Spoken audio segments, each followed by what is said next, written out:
আপনার পকেটে কি আছে?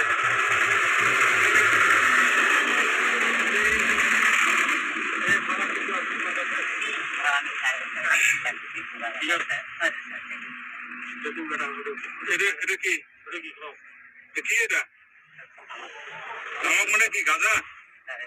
গাঁজা, এই যে গাঁজা গাঁজা সিম্পল সিম্পল এসে সিম্পল। টাকা দিয়ে দেখেন এটা সিম্পল মাল। কাকা আপনি ওইটা আপনার কাছে পাইছে গাঁজা? কি হয় কি খায় কি হয় এটা? খান কেন এটা আপনার? আস্তে আস্তে মেরে বুঝেছেন এই কি কথা না আপনি ওইটা কই থেকে নিচ্ছেন আপনি? আমি গেছিলাম আমার শ্বশুর বাড়ি, তো শ্বশুর বাড়ি থেকে গাঁজা নিচ্ছেন? ওখানে থাকতে এক আপনাদের গাঁজা খান আপনার শ্বশুর জানে? শ্বশুর বাড়ি জানে? খাওয়াটা অন্যায় না এটা? আপনার বউ বাচ্চা আছে না? অন্যায় স্বীকার করছেন আপনি? এটা খাওয়া অপরাধ? এটা খাওয়া অপরাধ? ও আচ্ছা এটা কি মানে দিনে কয়বার খান এটা? আমি একবার খাই, এই মুরগি মাংস দাঁড়িয়ে রাখছেন আপনি একটু ভালো চেষ্টা করেন না কেন? সবার সামনে জীবনে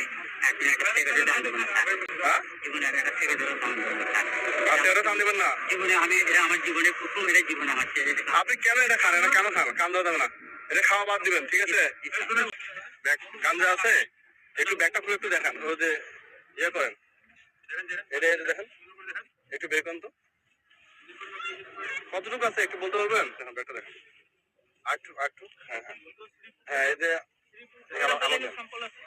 মালের স্যাম্পল আছে। এটা হচ্ছে একটা গাঁজা, অবৈধ গাঁজা। আর এদিক থেকে চোরাচালান করতেছিল তারা। আমরা আজকে অভিযান পরিচালনা করে এই মহিলাকে গাঁজা সহ আমরা আটক করি।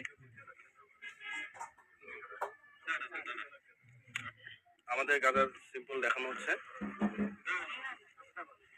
আমাদের অভিযান পরিচালনা করা হয়েছে মাদকদ্রব্য নিয়ন্ত্রণ অধিদপ্তর, জেলা কার্যালয় কুড়িগ্রাম।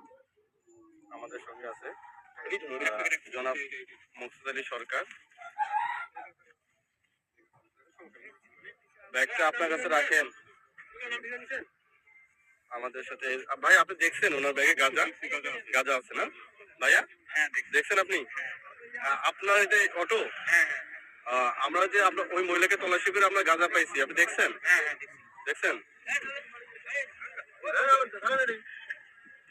হ্যাঁ দেখছেন?